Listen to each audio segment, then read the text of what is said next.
Je vais essayer d'expliquer une hypothèse, mais ce n'est qu'une hypothèse. On appelle matière noire matière qui est invisible dans l'espace. Et comme nous n'avons pas de lumière derrière ou d'objet derrière, du coup, elle nous semble noire. Je voudrais dire que pour nous, les océans nous semblent bleus.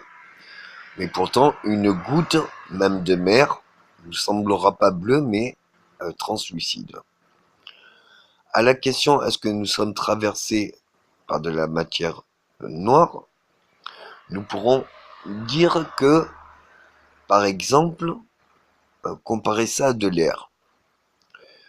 L'air, quand je bouge mon bras, on peut sous-entendre par la sensation du toucher que nous frottons l'air. Il y a une résistance qui n'est pas nulle, mais qui est faible. Et encore, on en déduit qu'elle circule, même si nous ne prenons pas conscience de ce que nous formulons. Le même air qui a l'air impalpable, ou alors à grande vitesse, peut être très dur et très dense.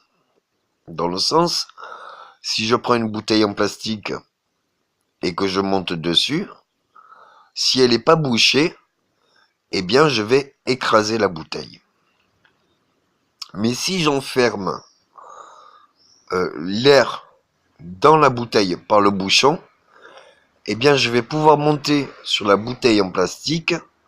Comme elle est contenue sur elle-même, elle ne va pas pouvoir être vraiment compressible. Elle va pouvoir un petit peu, mais tout ce que l'on compresse pousse à l'extérieur. Ce qu'on voit dans l'espace, c'est, on essaye de remettre une question d'échelle, ce que l'on ne voit pas n'est pas inexistant, mais il est invisible sur l'espace-temps que l'on l'analyse. Si on pouvait voir la continuité du mouvement de chaque planète et de chaque galaxie, dans chaque galaxie, on pourrait déduire que, même si on ne voit pas, qu'il y a une force qui traîne ou qui pousse toute matière. On peut déduire aussi que plus la matière est petite, et moins il y a d'espace ou de place pour la pousser, donc elle irait pas à la même vitesse. Ce qu'on comprend avec l'attraction, c'est qu'un corps en attire un autre.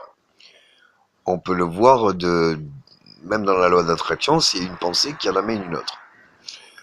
Maintenant, ce qu'on se rend compte, c'est que c'est les corps qui sont denses et gros qui attirent le plus. Ce qu'on a du mal à faire comme rapport, c'est la densité et l'éloignement des planètes et l'attraction qu'elles ressentent. Mais ce qu'on peut se dire, c'est que si une planète même est plus éloignée, si elle est plus grande, elle pourra aller sur la même vitesse. Je fais ce rond. Si je tourne de ce rond, je fais une distance qui est moindre, parce que je suis proche de l'axe. Mais la distance et la vitesse de la distance est même. Si je prends 2 points et que j'élargis le rond et que je tourne en même temps, même si je fais plus de distance quand je suis plus écarté, et que pour faire plus de distance, il faut plus de vitesse, la vitesse par rapport au rayon, ou alors c'est sur le même rayon que les deux objets tournent en même temps. Ou sinon, si ça serait à la même vitesse, ça serait en mouvement. Or, chaque corps est tenu d'une seule et même vitesse, ou d'une seule et même rotation. Le problème dans l'espace, c'est que ce n'est pas juste un soleil qui fait une attraction cyclique, mais ce sont une interaction de forces comme les électrons, c'est-à-dire qu'il y en a qui vont verticales, d'autres diagonales et d'autres horizontales. C'est une attraction en 3 dimensions. Donc plus vous essayerez de comprendre ce qu'il y a même qui forge l'infiniment petit, ce que vous pouvez observer, Et comme c'est une équation d'échelle et que c'est une seule et même force, en admettant que c'est une seule et même force, eh bien, ce que vous analyserez étant petit sera ce qui se passe à l'infiniment grand. Ce qui ne peut être vu parce que ou l'espace-temps est trop court, ou alors les distances sont trop longues.